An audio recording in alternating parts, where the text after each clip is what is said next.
cuman hijrah jihad kan begitu. Dan sampai pesan-pesan dakwah kita. Itu seluruh penduduk negeri kafir itu adalah penduduknya kafir.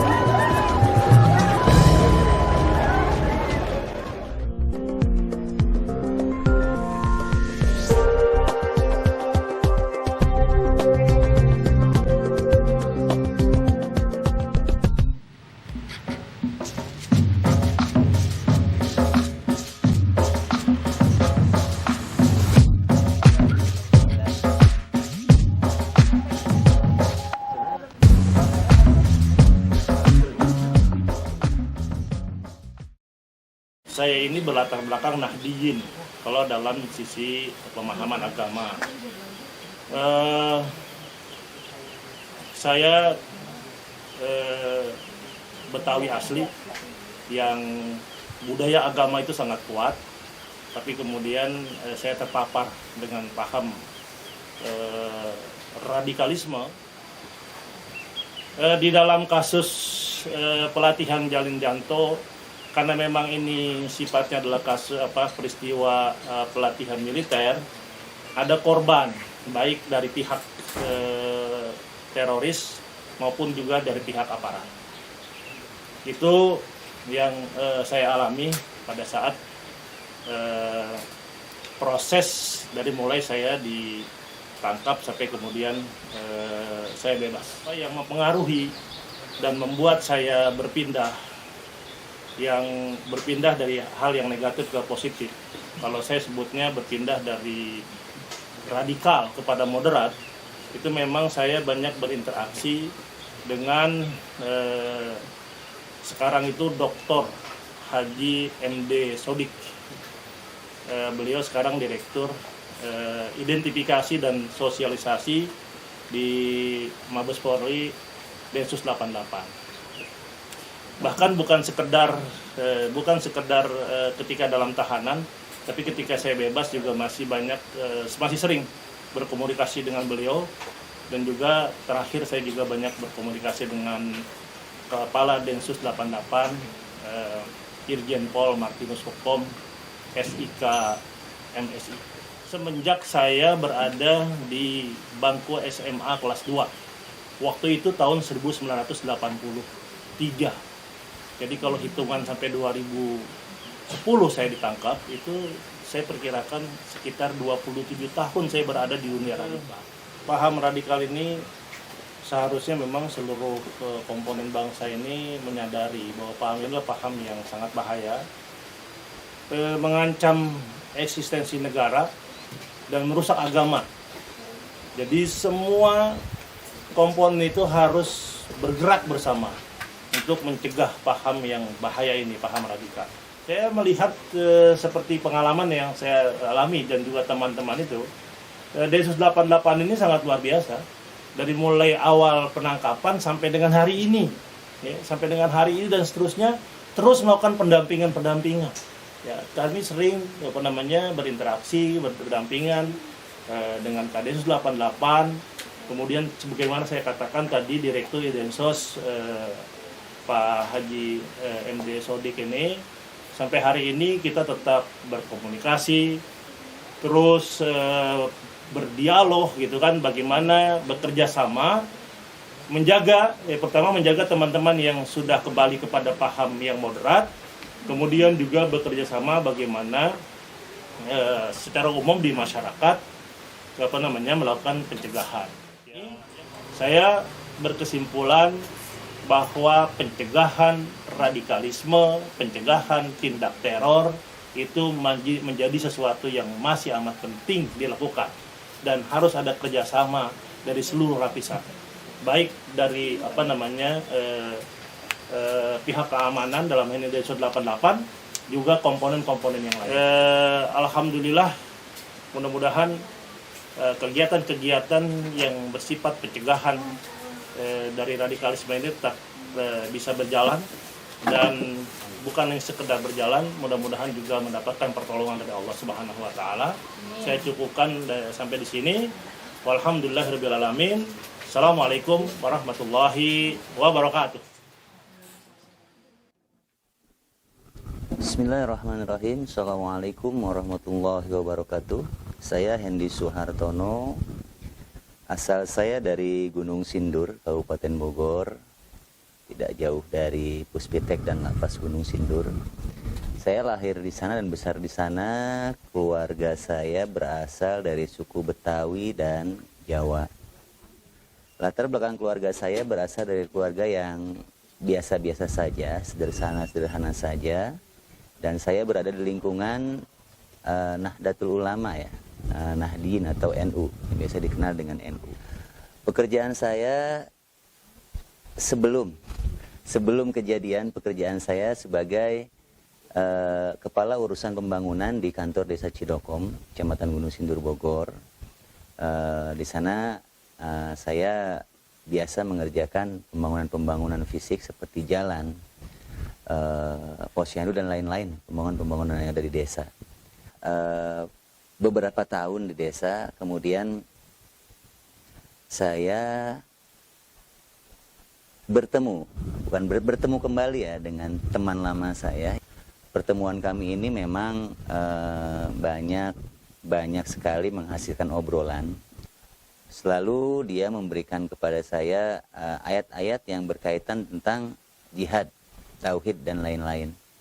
Namun karena latar belakang saya di UIN ini fakultasnya atau jurusannya filsafat, itu selalu beradu. Tapi kemudian saya menemukan satu film di YouTube itu tentang pembantaian umat muslim di Palestina.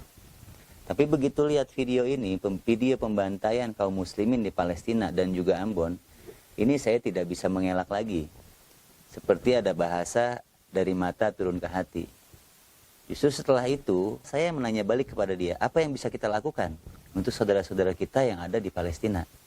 Seperti itulah perjalanan saya. Jadi tidak bisa didoktrin dengan ayat-ayat, tapi begitu melihat film itu, film pembantaian umat muslim di Palestina, itu hati saya langsung tersentuh dan saya punya prinsip apa yang bisa saya bantu untuk saudara-saudara muslim saya di Palestina. Itu awalnya.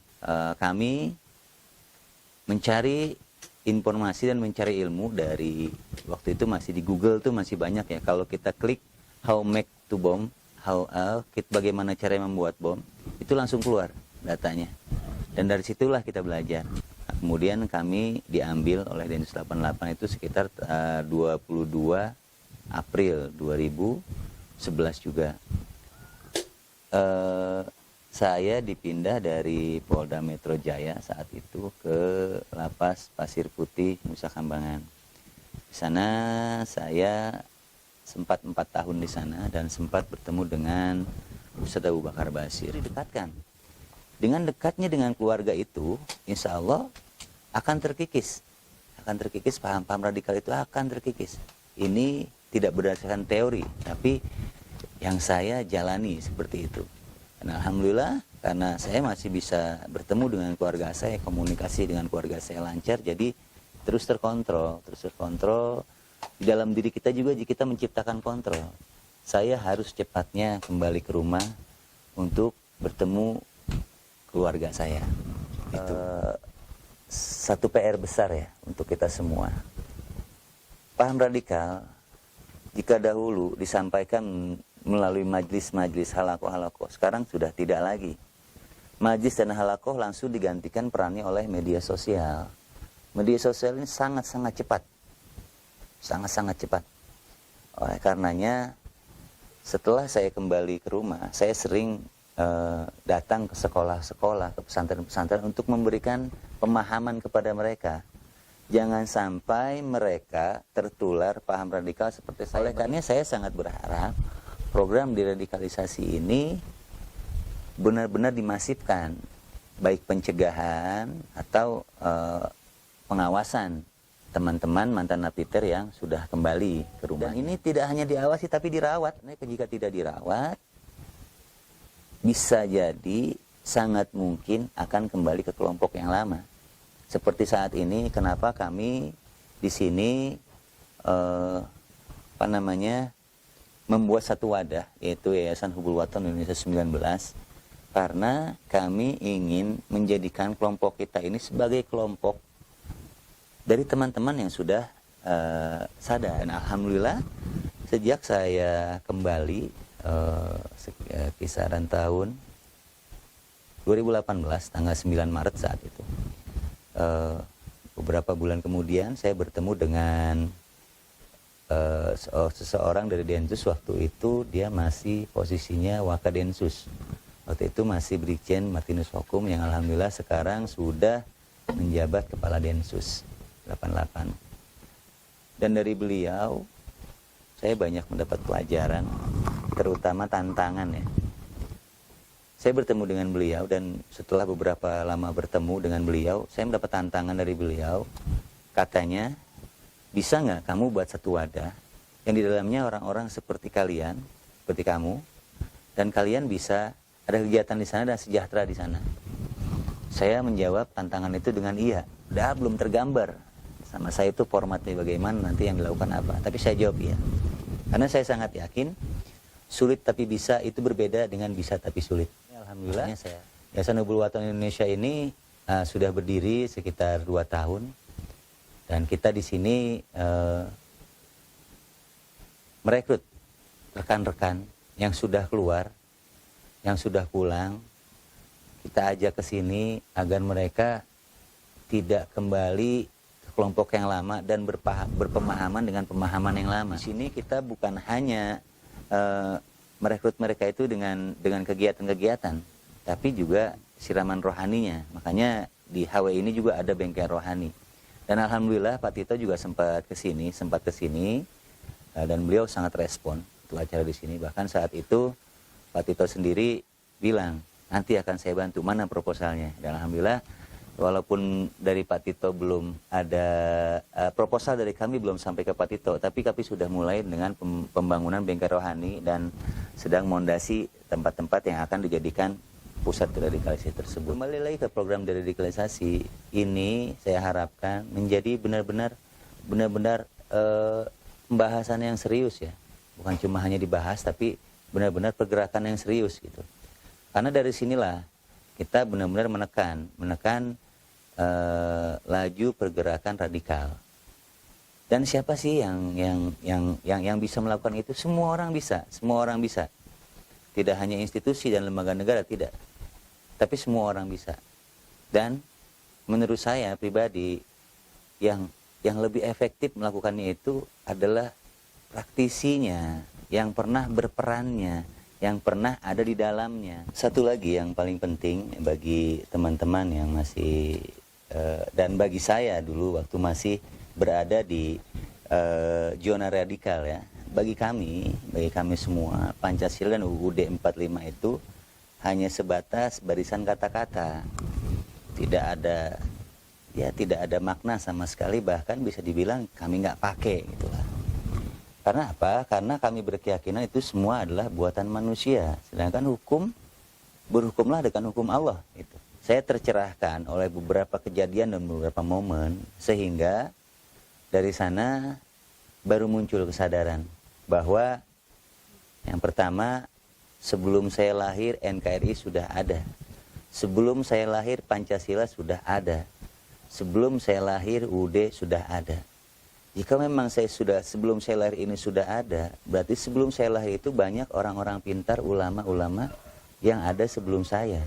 Kenapa mereka tidak istilahnya memprotes atau membekukan Pancasila dan UUD ini? Kalau jihadnya yang salah, tidak mungkin Kiai Haji Hasyim Asy'ari, pendiri Nahdlatul Ulama, waktu itu mengeluarkan resolusi jihad. Dan itu diikuti oleh semua orang.